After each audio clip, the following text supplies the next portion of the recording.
boa tarde. Hoje é dia 17 de novembro de 2017. Está começando mais um programa Fundos Imobiliários aqui pela Infomoney TV e também pelo Facebook do Infomoney. Hoje é dia de ouvir a palavra do analista. E que analista, hein?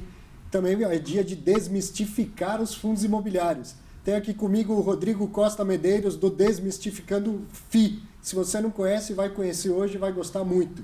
E para quem conhece, há muito que estavam pedindo a presença dele aqui e esperando pela presença. Chegou o dia, já eu converso com o Rodrigo, um papo de quem tem uma visão privilegiada, uma cabeça privilegiada, e como todo analista que passa por aqui, ainda te dá a molezinha de deixar uma recomendação de investimento, uma ou mais recomendações de investimentos. Um tremendo papo que você vai adorar, e é daqui a pouco, logo em seguida dos fatos relevantes da semana e dos destaques. E então eu já vou dar início aos fatos relevantes para a gente chegar na nossa conversa aqui. Fato relevante do dia 10 de novembro, o edifício Galeria, o EDGA 11, administrado pelo BTG Pactual, anunciou um novo contrato de locação com a Metropolitan Life Seguros e Previdência e também a MetLife, administradora de fundos. Esse contrato é referente à sala 601, tem 439 metros quadrados e vai ter duração de 5 anos. Essa locação representa 1,8% da área total do fundo e reduz a vacância do fundo para 33%. A receita deve ter um aumento de 2,05% e a distribuição de rendimentos impactadas em 22,2%. Outro fato relevante do mesmo dia, dia 10 do 11, o VBI FL 4440, o FVBI 11, né? Administrado pelo BTG Pactual, anunciou uma rescisão parcial de contrato de locação com o China Construction Bank, que vai rescindir parte do contrato do terceiro andar. Então, caso concretizada essa saída, a vacância do fundo vai para 26,1% e a distribuição de rendimento deve ser reduzida em 9,87%. Fazia tempo que eu não li aqui um fato relevante falando de saída de locatário. Felizmente, a onda agora é de novos entrantes, né? Novos locatários. Mas, claro, isso é do mercado, está um banco reduzindo o seu espaço aqui.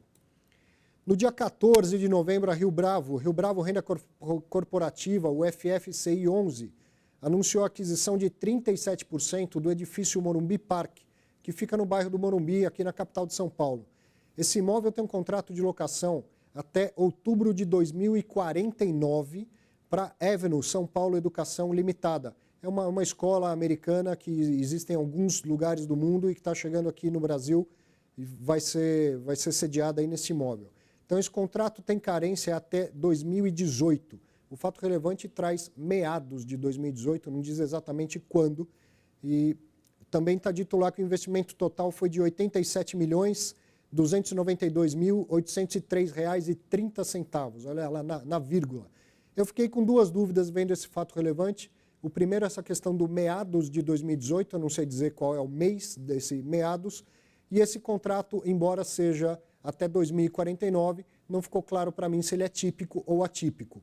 Quem já foi meu aluno, quem estuda um pouco sobre fundo imobiliário, sabe que prazo não é exatamente a tipicidade. A tipicidade é não ter a ação renovatória, revisional a cada 3 anos, não ter ação revisional e a multa ser igual ao VPL dos aluguéis vincendos. Então não ficou claro para mim, apesar do longuíssimo prazo do contrato, se ele é típico ou se ele é atípico. No dia 16 de novembro, 3 fatos relevantes, todos do CSHG, 3 fundos administrados por eles, o Atrium Shopping Santo André, que é o ATSA 11 Bola, o CSHG Top FOF, que é o TFOF 11, e o CSHG Top FOF 2, que é o FOFT 11. Ocorreu uma mera formalização de uma decisão das assembleias que tinham acontecido ou ao final do ano passado ou no comecinho desse ano, a transferência do contrato de prestação de serviços de gestão da carteira para a Head Investments. Então, isso foi decidido no passado e agora foi formalizado, a partir do fechamento do mercado no dia 15 de novembro de 2017. Ou seja, então já está valendo, esses 3 fundos têm um novo gestor. Eram esses os fatos relevantes, quero falar de alguns destaques aqui. Saiu hoje o boletim do mercado imobiliário da B3, com dados referentes ao mês de outubro consolidados, olha lá, um novo crescimento do número de cotistas. Já somos 107.709 investidores em fundos imobiliários, e isso representa um crescimento de 2.622 investidores do mês anterior para cá. Sejam bem-vindos, novos investidores, novos entrantes. Façam o curso Viva de Renda com Fundos Imobiliários. Leiam e assinem o relatório do Desmistificando FII. Não vão fazer besteira com o dinheiro de vocês. Façam bons investimentos e fiquem tranquilos, hein? Outro destaque aqui, então, do mesmo relatório, a relação entre valor patrimonial e valor de mercado. O valor de patrimonial dos fundos listados é de quase 40 bi agora, 39,2 bi, e o valor de mercado 36,7 bi. Tem uma diferencinha aí de 6,38%, praticamente nada, né? Não é de se esperar que seja exatamente igual isso. Podemos dizer que até já zerou, na minha opinião, já zerou essa diferença. Depois o Rodrigo fala da opinião dele também. E um último destaque do mesmo relatório é o crescimento acentuado do volume de negócios. Veja que a gente está, então, batendo recordes de negociação esse ano. Esse último gráfico que você vê à direita da sua tela mostra aí que a negociação diária está chegando a 30 milhões por dia. Só que a gente teve aquele block trade do ABCP, que foi um volume muito grande de negócio num único dia. Então, acaba ficando meio distorcido. A gente já vinha batendo recordes, estava em 25 milhões, 26 milhões por dia, e agora aparece um volume maior do que 30 por dia, mas a gente precisa esperar os próximos meses para ver se isso se mantém. É bem provável que tenha uma pequena queda nesse número. Um outro destaque, claro, é a Black Friday do Infomoney Cursos. Falei em molezinha agora há pouco, essa é a molezinha da semana.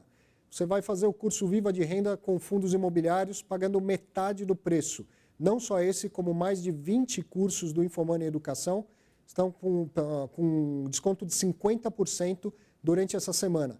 É só até o dia 24 de novembro. Aproveite.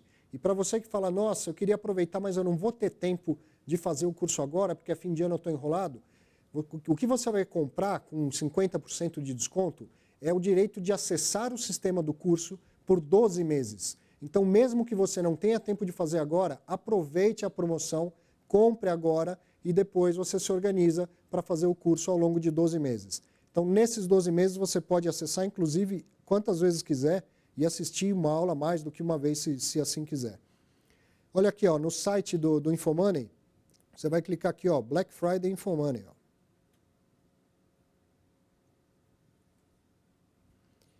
E aí vai ter, logo de cara aqui, ó, a informação dos 50% de desconto. Então, tem esse cupom que você vai utilizar no momento que fizer a sua compra e o tempo está passando, hein? Todos esses cursos que você vê na sua tela estão participando da promoção, todos eles com 50% de desconto.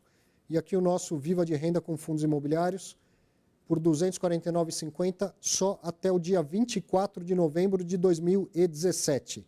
Aproveite, vai ser um prazer poder compartilhar conhecimento com você, também via o curso online que eu gravei em parceria com o Infomoney. Muito bem, também quero ouvir sua opinião, quero ouvir um recado seu, entre em contato comigo lá pelo Facebook, a página do professor Arthur Vieira de Moraes é facebook.com/Arthur V. Moraes. É isso, dados os destaques, dados os fatos relevantes da semana, hora de bater um papo com o manezinho da ilha aqui, o Rodrigo da Costa Medeiros, né? Rodrigo, obrigado por ter se deslocado até aqui para vir bater um papo de fundo imobiliário com a gente. Hoje é dia de falar um papo que rola solto, fácil de fundo imobiliário, né? Com certeza, eu que agradeço, Arthur. Agradeço o convite, agradeço a honra de poder participar do teu programa aí tão reconhecido já nacionalmente. Me desloquei lá da Ilha Maravilhosa para conhecer São Paulo, né, maravilhosa também, como sempre. Nunca tinha vindo a São Paulo? Não, já tinha vindo. Conheci, sim. Conheci alguns outros cantos de São Paulo que não conhecia ainda. Que bom, que legal. Faz tempo que a gente está combinando essa vinda aí, né? Com Pela certeza. distância, claro, não é tão fácil vir para São Paulo, mas que bom que deu certo, porque muita gente pedia mesmo. Que bom, fico feliz de poder estar aqui, poder contribuir, colaborar aí com os fundos imobiliários. Quem sabe nós não consigamos ampliar aquele número ali de participantes nesse mercado, né? Acredito que sim, um pouquinho disso aí tem do nosso trabalho, de tanta gente que já passou por aqui e gente que ainda não passou, mas que faz um trabalho fenomenal nesse mercado. Com certeza. Para quem ainda não te conhece, porque muita gente já te conhece, Fala um pouco de você, da sua experiência com o fundo imobiliário e desse trabalho que você vem desenvolvendo aí desde 2013, né, com o Desmistificando o FII. Exato, perfeito. Na verdade, eu comecei a investir em mercado de renda variável desde 2003. E desde 2008 eu invisto em imóveis de forma direta. Né? Em 2010 eu comecei a investir em fundos imobiliários por entender que ele era uma forma mais inteligente e mais diversificada de investir em imóveis, porque investir em imóveis era muito complexo. No entanto, eu vi nas conversas com as pessoas com quem eu conhecia que elas tinham muita dificuldade em buscar informações e conseguir entender o mercado.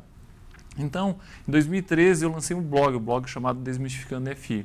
O blog ele tinha um misto de tentar auxiliar o investidor com as informações que ele tinha tanta dificuldade, plantão Bovespa, relatórios e tudo mais, mas ao mesmo tempo também retribuir um pouco à sociedade de investidores um auxílio que eu tinha tido do nosso amigo Small Caps. Em 2008, quando conheci ele me auxiliou muito na evolução no investimento de renda variável em análise. E eu disse, eu tenho que contribuir para a sociedade de investidores de alguma forma. Então, lancei o blog. Mas já logo em 2014, Arthur, eu vi que não conseguia surtir o efeito que eu queria por causa da falta de certificação. Então, eu decidi realmente fazer as provas e me certificar, tirar o CNPI. E lancei, então, no final de 2015, eu lancei o relatório semanal do Desmistificando FI. Sim. Que a ideia era conseguir condensar todas as informações que saem no mercado sobre fundos imobiliários, tanto em relatórios, fatos relevantes, até mesmo notícias em jornais, e entregar isso de uma forma concisa e com uma visão crítica para o investidor.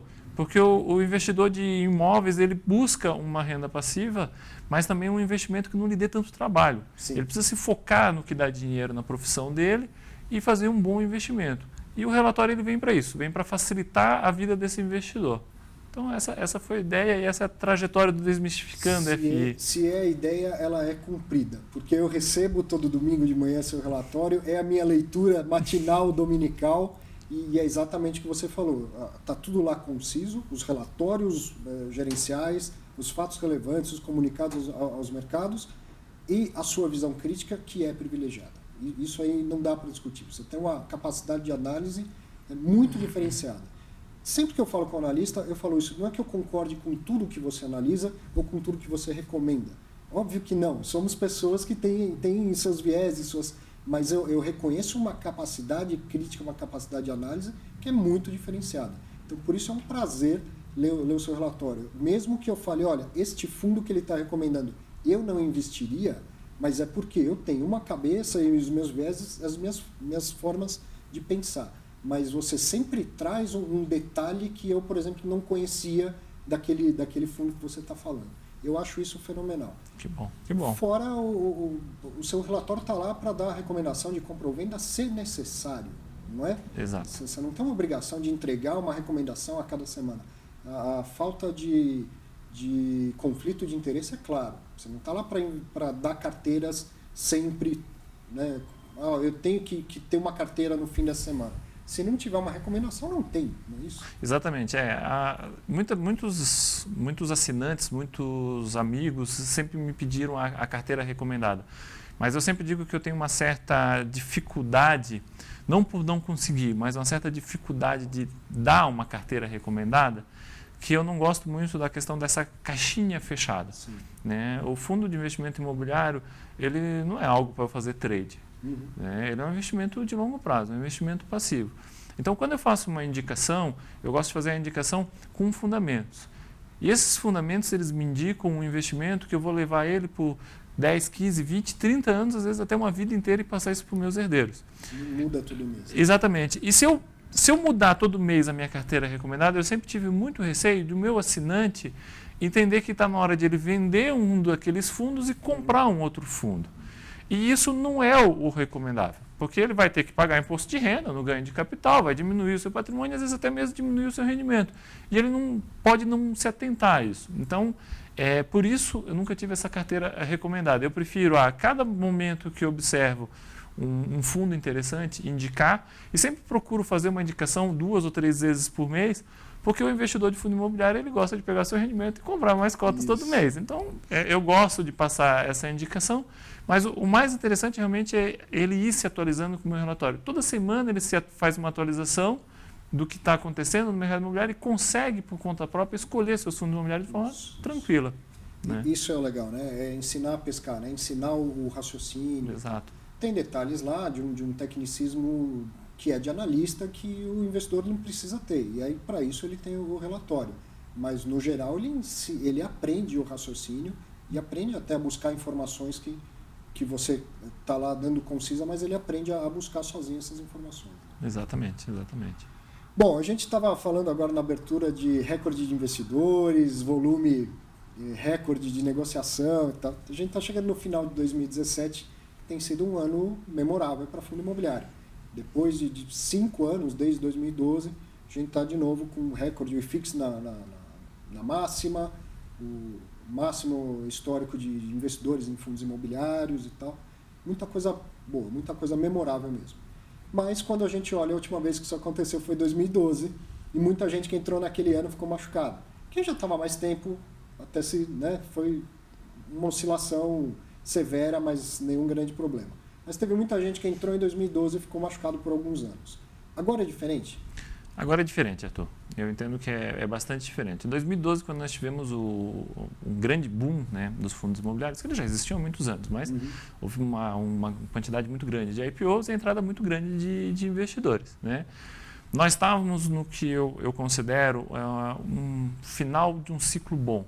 Nós estávamos num momento relativamente bom para a nossa economia, taxa de juros muito baixa, né? Muitos investidores buscando alternativas de investimentos, mas nós também vimos de um momento muito bom para o setor imobiliário. O setor imobiliário tinha falta de imóveis, então ele tinha uma quantidade de construções grande para dar conta de tudo aquilo. Eu tinha uma vacância baixa, então eu tinha aluguéis muito altos. Eu tinha aluguéis na Faria Lima a 160, 170 reais o metro quadrado. Né? Eu estava num momento excepcional do mercado. E o que aconteceu? Nós tivemos uma quebra desse momento excepcional. Nós entramos numa crise profunda no país, né? Tivemos uma recessão muito forte, tivemos uma alta de inflação muito, muito grande, que provocou, né, uma alta da taxa de juros muito grande. Tudo isso se combinou ao mesmo tempo com excesso de entrega de imóveis, aumento de vacância, redução de aluguel, ou seja, tudo que tinha de ruim para acontecer foi acontecendo na sequência daquele ano excelente para os fundos imobiliários. Agora não, agora nós estamos no momento de final desse momento de crise. Então, o Brasil começa a tentar deixar a crise para trás, né? Então nós ainda temos muitos desafios para frente, mas começamos a deixar essa crise para trás. A taxa de inflação está bastante controlada, o que está permitindo uma queda constante da taxa de juros. Né? Então eu tenho um cenário bastante diferente. A vacância ainda é muito alta, mas eu não tenho mais aquela quantidade de construções para serem entregues. Né? O que me permite ter uma visão que daqui 4, 5, 6 anos, mais ou menos que é o tempo de ciclo de novas construções, eu não vou ter um excesso de imóveis, eu não vou ter uma queda. Aquele imóvel que era alugado a 160, 170 reais na Faria Lima, hoje ele é alugado em torno de 110 reais o metro quadrado na Faria Lima. Né? Então eu não tenho mais muito para onde cair. Tem uma visão muito pessimista, evidentemente, tudo pode piorar. Né? Mas não é a visão que eu tenho. E a taxa de juros, que muita gente sempre me pergunta, né? E se a taxa de juros voltar a subir? Ela pode subir, né? São questões muito variáveis. Né? No entanto, a tendência nós não vemos assim. Nós vemos que a taxa de juros tende a se manter estável por muito tempo. Porque a inflação, que é o grande balizador, vamos dizer, da taxa de juros, não tem uma expectativa de alta muito grande no futuro. Porque ainda que eu tenha um impacto do dólar mais à frente, eu tenho uma capacidade ociosa na nossa economia muito grande. Então eu posso ter demanda sem gerar uma inflação tão alta. Então eu acredito que nós estamos num momento diferente. Aquele momento que nós tivemos o crescimento dos fundos imobiliários era o fim do ciclo bom. Esse momento de alta é o fim do ciclo ruim. Então eu tenho todo o ciclo bom ainda para se beneficiar disso. É isso. Agora tem toda uma oportunidade pela frente. Quem entra agora está entrando na fase do plantio. Quem entrou em 2012 estava entrando na fase da colheita. Perfeito. Né? Algo mais ou menos assim. Perfeito. Ao que pese eu achar que, concordar com essa ideia, mas o fundo imobiliário, na verdade, ele é sempre um plantio, né? Sempre. Eu acho que a ideia legal do fundo imobiliário é essa, né? Então eu acredito que o grande investidor machucado lá em 2012, foi aquele que entrou no final de 2012, né? Porque ele realmente entrou num preço muito alto. Então, se ele entrou muito pesado com o seu patrimônio, realmente deve ter machucado um pouco, deve ter queimado assim um pouco. Mas, por exemplo, o investidor que entrou em 2010, esse investidor estava tranquilo, continuou aproveitando o rendimento e aproveitou esse ciclo de baixa para comprar mais. Exatamente. Né? Não é o que o André Batti, que teve aqui, nos explicou? E é exatamente esse. Esse tem que ser o ciclo, né? Focar no fluxo de caixa. Saber dosar também no seu portfólio como um todo qual é o percentual que cabe de renda variável e nisso também os fundos imobiliários. Né? Perfeito. Se em 2012 alguém perdeu o sono, um cara de 2010 em 2012 perdeu o sono é porque ele tinha carregado demais em fundo imobiliário.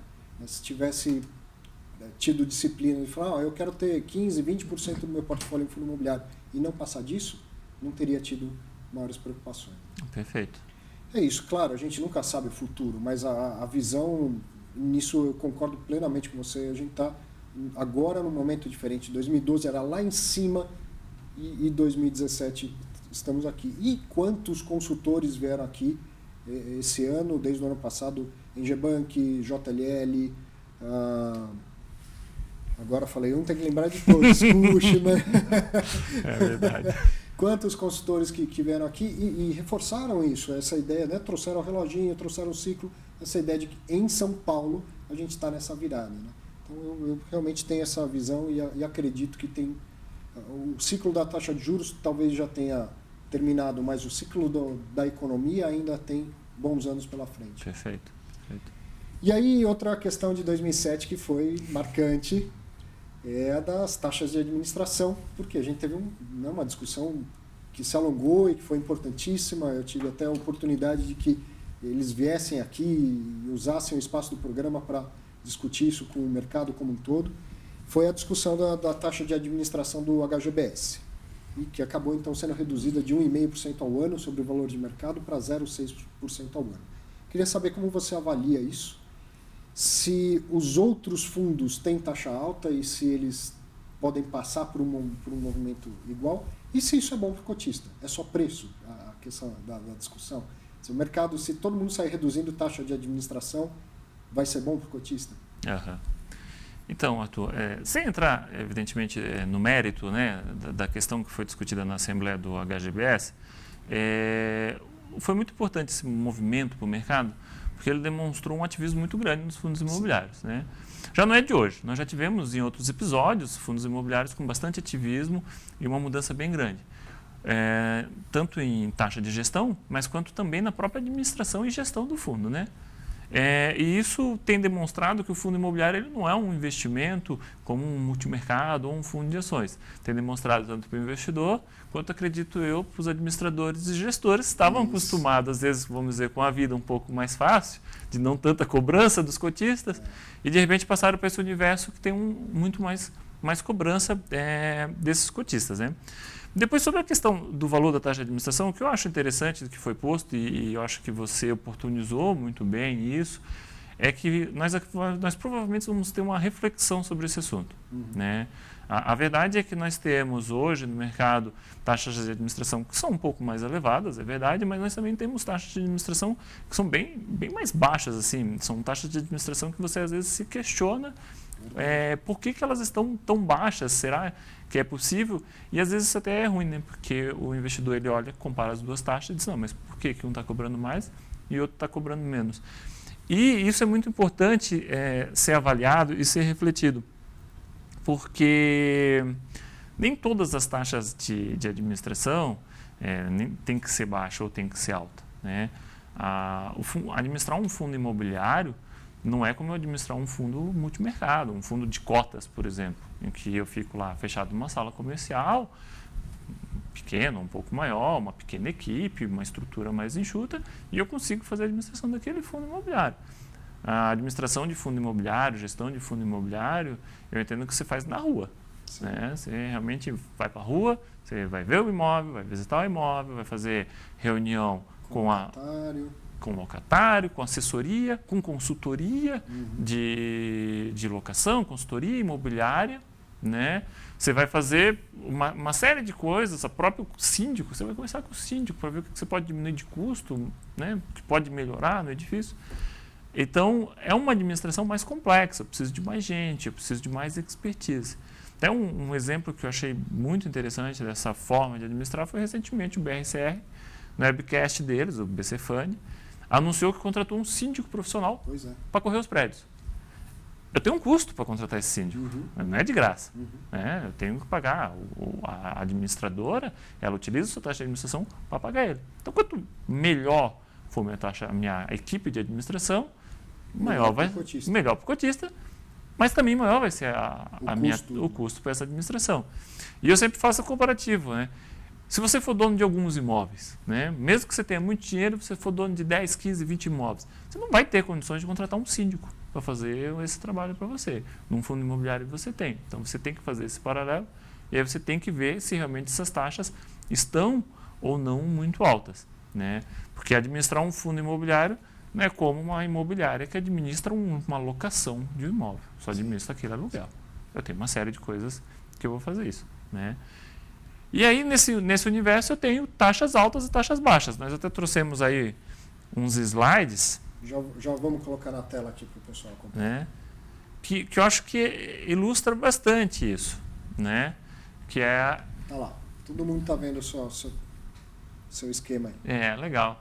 Então, ali eu destaco, evidentemente, né, o HGBS, que eu acho que foi aí o que teve em voga recentemente. Essa redução da taxa de administração do HGBS de 1,5% para 0,6% sobre o valor de mercado, na verdade, eu gosto de ver sempre sobre o valor do lucro líquido por cota antes da taxa de administração.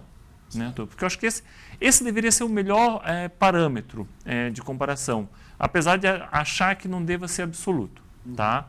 Então, eu não pego só o rendimento, eu pego o lucro líquido antes da taxa de administração, que me parece o mais justo. Você pode comparar qualquer fundo. Exatamente. E me parece mais justo também. Né? Eu não posso comparar só com o rendimento, porque o rendimento já saiu a taxa de administração, eu vou ter uma certa distorção. Então, o HGBS, por exemplo, quando ele estava com 1,5%, no atual rendimento desse ano, até o acumulado dos últimos 9 meses, eu teria 20% de taxa de administração sobre esse lucro líquido. Com a redução, eu vou para 8%. Né? Então, será que tem um equilíbrio? 20% era muito alto, 8% é muito baixo? Isso precisa ser refletido. Se você, por exemplo, passar um imóvel para administrar por uma imobiliária, ela vai te cobrar 10%, 12% só para administrar o aluguel. Administrar um shopping é uma questão complexa. Né? Você tem uma série de coisas a fazer. Mas, ao mesmo tempo, nós também tínhamos uma série de shops que já estávamos, vamos dizer assim, rodando. O administrador não tinha muito trabalho. Realmente, o shopping estava rodando, estava funcionando perfeitamente. Eles não tiveram que comprar novos shops, coisas parecidas. Então, os cotistas entenderam por bem que realmente 8% foi um patamar. E aí eu acho que esse momento, de repente, vai servir de reflexão para os outros gestores, verem como é que estão suas taxas de administração e comparar com os seus custos. Né? Porque o que importa é o que eles têm de custos e o que eles precisam ter de lucro. Né? E aí eles vão refletir, vão poder baixar para, de repente, não chegar nesse ponto. Porque chegar nesse ponto, o cotista sempre vai querer o mais baixo. Claro. É evidente. Mas tem que ter um equilíbrio. Exatamente. Estou vendo que você trouxe como comparação, por exemplo, o 20, né? que é um fundo bem mais recente. Exato. Eu quis trazer o 20 para trazer o comparativo, porque também é um fundo de multi-shoppings, né, Arthur?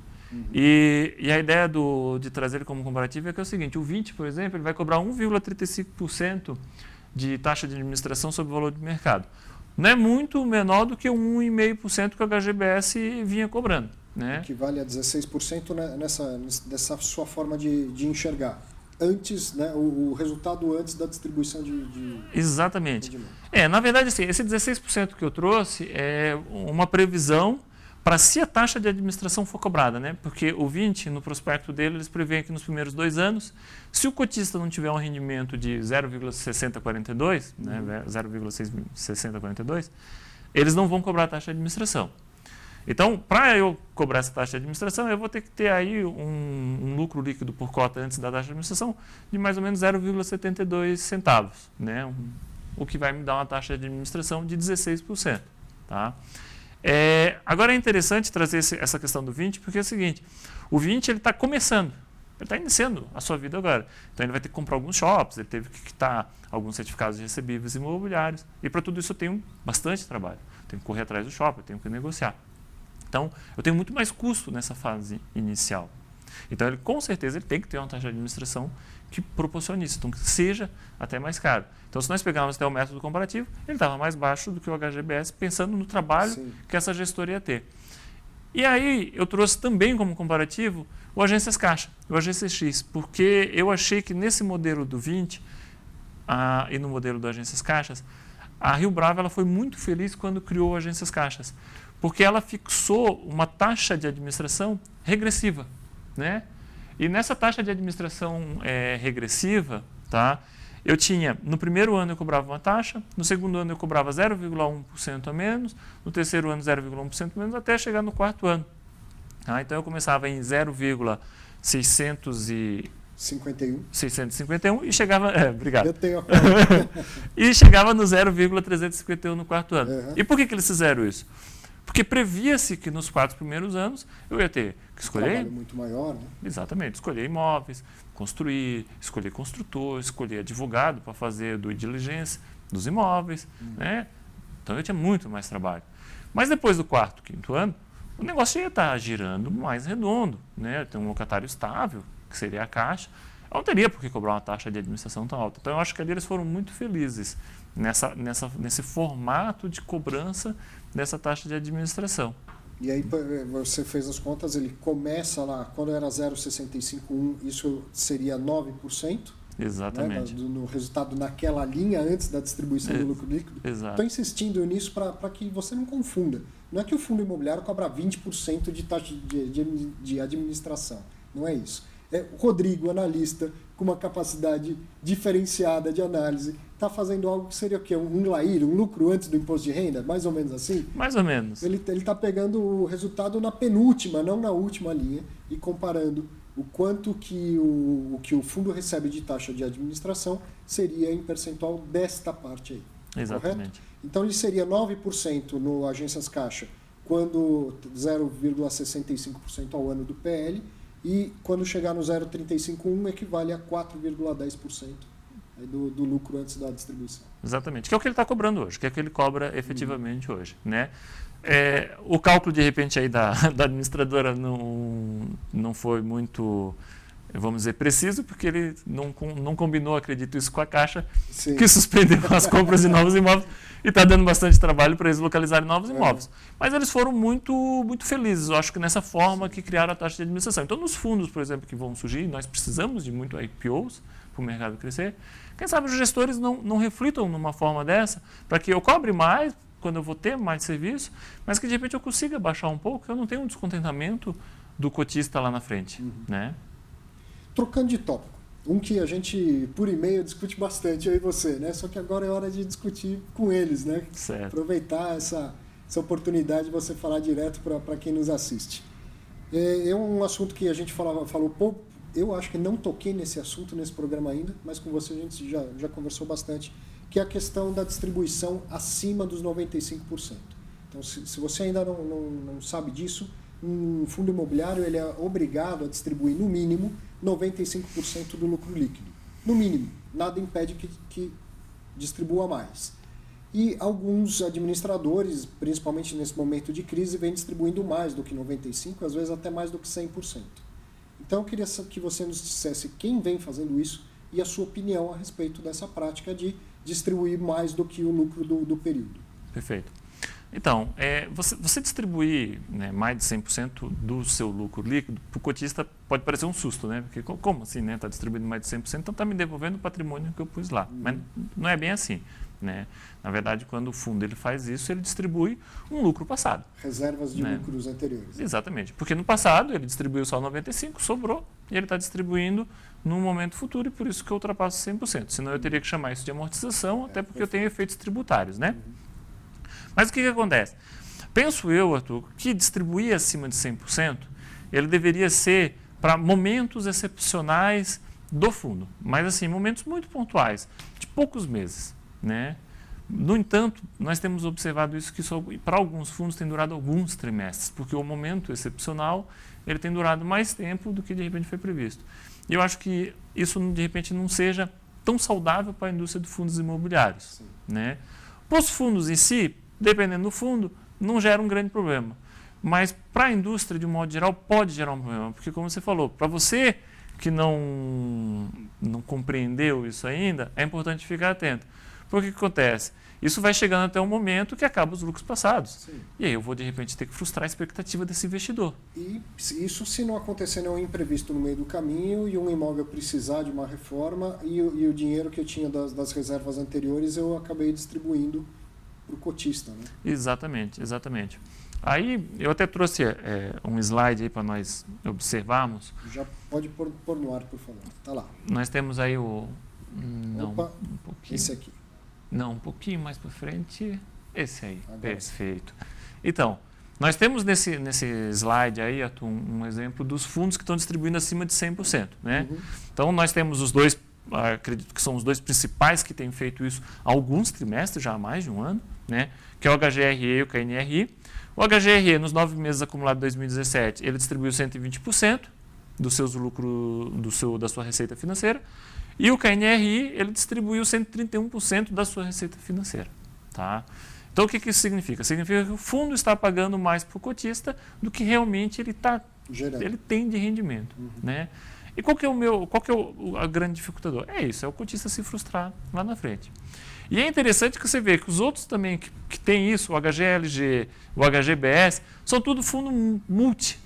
Né? Isso acabou sendo muito comum nesses fundos multi.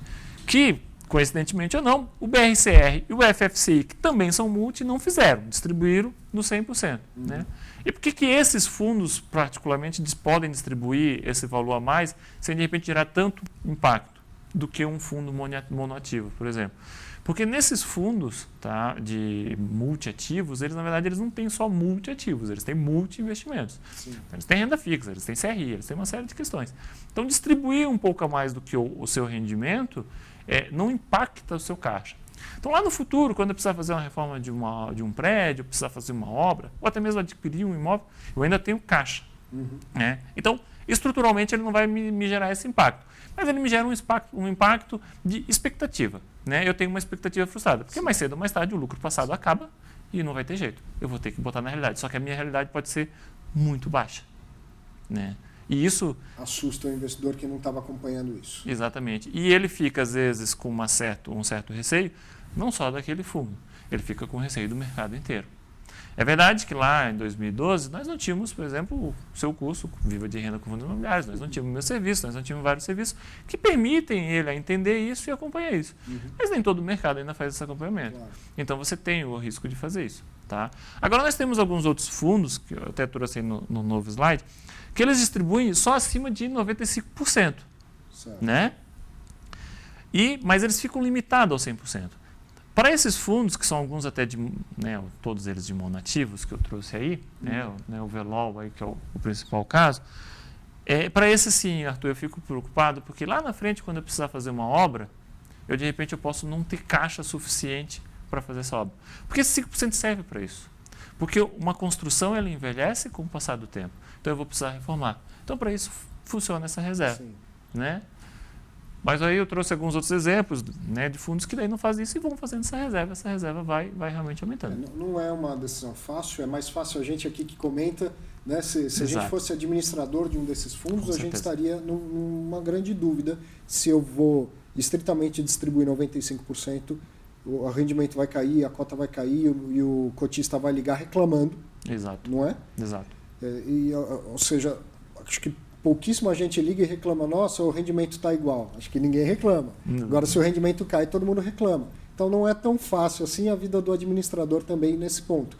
Mas é um dinheiro que ele poderia ter como reservas para para um problema eventual, ou seja, gestão de risco. Né? E o que me preocupa nesse ponto então, sem crucificar nenhum administrador, se eu fosse administrador, não sei como eu atuaria, mas lá em 2012, muita gente criticou a ponta da distribuição na indústria, falando, vendendo esse produto mal vendido como se fosse renda fixa. O que não é mentira. De fato, muito distribuidor, por desconhecimento ou por falta de caráter, vendeu falando que era renda fixa.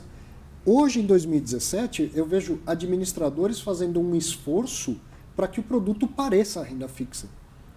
A renda ela varia porque ela vem do lucro. O lucro varia, a renda varia. Então, se o lucro está diminuindo, a renda deveria ter diminuído. E assim o investidor teria plena consciência, definitivamente, que esse é um produto de renda variável e não de renda fixa. Então, eu vejo alguns administradores com essa prática fazendo um esforço para que sim pareça a renda fixa, porque a renda não muda. Mas o lucro está mudando, lá o lucro está variando, então supõe-se que a renda deveria variar também. Não é uma decisão fácil, é muito mais fácil da gente aqui criticar e pensar do que quem está lá na ponta administrando. Mas muito legal a gente ter trazido e você ter trazido esse raciocínio para que fique claro para todo mundo isso. Né? Perfeito. O importante é deixar claro mesmo, né, Arthur? As pessoas conhecerem. Como você falou, ninguém vai criticar porque a decisão é difícil, né? Mas o investidor tem que saber. Sim. Isso é importante. Isso aí. Então, quase chegando ao fim, eu deixo por fim a pergunta que a maioria quer saber, quais são as recomendações de investimento. Eu não faço isso para ficar aprendendo você que está assistindo, entendeu? Eu faço isso porque eu quero aproveitar a inteligência. Essa parte de dar o peixe é a menos importante do que aprender com todo o raciocínio do analista. Mas então, chegou a hora, o pessoal quer saber quais as suas recomendações de compra ou de venda, o que você pode trazer para quem está assistindo. Arthur, quando eu faço uma análise de um fundo imobiliário, eu gosto muito de avaliar a qualidade dos ativos. Qualidade do ativo, localização, tá? Possível interesse de outros locatários por aquele ativo, porque eu não posso ficar na mão de um único locatário. Eu tenho que ver que aquele imóvel pode ser interessante para outros locatários. Né? E o potencial de valorização desses imóveis no longo prazo, porque é a valorização desses imóveis que vai me gerar um aluguel maior e um rendimento maior. Então eu trouxe assim como sugestão de compra, tá? O BBRC11, que é o BB Renda Corporativa, que atende bastante esse meu critério, e o FIIB11, o Fundo Industrial do Brasil. Pouquíssimo conhecido pelos investidores, até porque tem mais ou menos só 17% das cotas na mão de pessoas físicas, mas eu considero como um dos melhores fundos do mercado para longuíssimo prazo. Não porque ele é da minha terra, de Santa Catarina, mas é porque ele teve uma estruturação muito feliz e ele tem uma expectativa de futuro muito feliz. Tá? Então, no caso do BBRC, tá? Eu gosto sempre de destacar no caso do BBRC, que é o seguinte, eles são 20 agências bancárias alugadas para o Banco do Brasil, né? 18 delas já prontas, outras duas, uma em construção e outra prestes a ser entregue, mas principalmente 11 dessas agências, Arthur, são agências que o banco chama de agência estilo. São agências extremamente bem localizadas. No futuro, se o banco sair desses imóveis, eu posso demorar, mas eu vou conseguir um locatário para esses imóveis, porque a localização é muito grande. E depois, nesse fundo do BBRC, tá? Eu sei que o nosso tempinho aí é um pouquinho curto, então eu vou adiantar. Tem uma coisa que eu vejo muito em todos os fundos imobiliários. O valor do terreno referente ao valor do imóvel. Então eu trouxe esse slide aí em que no fundo, no valor patrimonial total do fundo, 40% dele representa construção na última avaliação e 60% representa terreno. No longo prazo, quem investe em imóveis e quem tem tradição de imóveis sabe que o terreno costuma ter uma valorização um pouco superior que uma grande construção. Porque a construção, como nós falamos, deteriora. Né? E isso, eu tendo um grande valor de terreno em cima desse meu imóvel, me possibilita de repente que eu tenha uma valorização melhor a longo prazo e eu tenha de repente um aluguel praticado melhor no futuro. Né? E a mesma coisa entra o fundo imobiliário, o Fundo Industrial do Brasil. Ele também tem uma grande porção de terreno, Arthur, e um terreno que eles estão usando para expansão. Né? Então ele é o maior fundo industrial multissetorial do Brasil. Tá? Não tem nada igual a ele no Brasil. Ele tem uma diversificação de locatários muito grande. Tá? Gira em torno de 39, 45 locatários, depende ali o período, sai locatário, entra locatário. Ele tem uma facilidade grande de recolocação dos seus imóveis vagos no mercado e ele tem um potencial de expansão muito grande. Você vê lá, ele tem 277 mil metros quadrados de terreno e só 103 mil metros quadrados de construção. Sim. Tá? E o Fundo Industrial do Brasil ele é proprietário de alguns galpões no conhecido Parque Perene Business, né? Que é esse fundo multissetorial. E o Parque Perene Business como um todo, ele tem um projeto de expansão que quase dobra a área construída dele em 2024. E nesse bolo vai entrar o Fundo Industrial do Brasil. Tá? E o que acontece? Ampliar ele, expandir ele, é só construir. O terreno já está lá, a parte mais cara já está dentro do fundo. Exatamente. Eu vou fazer um galpão com pré-moldados. Eu tenho um potencial de, a cada galpão desse, conseguir quase 1% ao mês. de retorno. Evidentemente, se eu tiver uma coisa bem feita, né? Então, eu tenho um potencial de ainda melhorar essa renda no longo prazo. Então, são 2 fundos que realmente eu acho muito interessante para o longuíssimo prazo. Que é isso que eu acho que é importante para o cotista de fundo imobiliário, para o investidor de fundo imobiliário. Longo prazo. Não adianta eu comprar um fundo imobiliário porque ele está performando bem hoje, ele está pagando um bom rendimento hoje. Se eu tenho um receio que se o locatário sair, eu não vou conseguir mais alugar esse imóvel.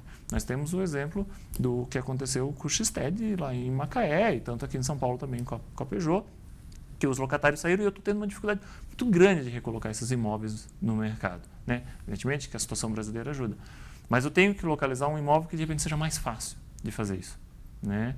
Então, essas são as minhas... História. Quem quer renda precisa ter bons imóveis. Bons imóveis. Como eu sempre brinco, não é o rabo que balança o cachorro, sim o cachorro que balança o rabo. Exato. Se você quer investir em imóveis para ter renda, compre bons imóveis. Exatamente. Isso é costume que é renda, né, Arthur? Como você sempre costuma dizer, é renda. E é renda variável. Mas se você investir esse imóvel diretamente, você também vai ter períodos que você vai ficar sem locatário. Exatamente. E muitas vezes você vai ter que ficar colocando dinheiro para pagar aluguel, economia e IPTU. No fundo imobiliário eu nem vou ter essa situação. Então você acostume que às vezes o locatário sai, o locatário entra. Esse é o mundo do fundo imobiliário. Então você busca bons imóveis para que isso aconteça. Porque se você não buscar bons imóveis, o locatário sai e você não consegue mais ninguém. Exatamente. Né? Então... Bom, infelizmente você é um locatário que vai sair aqui, porque o nosso programa está chegando ao fim. Mas eu espero que você venha mais vezes a São Paulo e sempre que vier, por favor, venha aqui. Porque eu gosto muito de te ouvir falar e eu tenho certeza que quem assistiu também gostou. Muito obrigado, Rodrigo. Obrigado a tu, agradeço aí a oportunidade e a participação. Verei quantas vezes for necessário, sim. Que bom, tá convidado aí já antecipadamente. Para você, um grande abraço, um bom feriado, aproveite bem o seu fim de semana, seu feriado e até a próxima sexta-feira.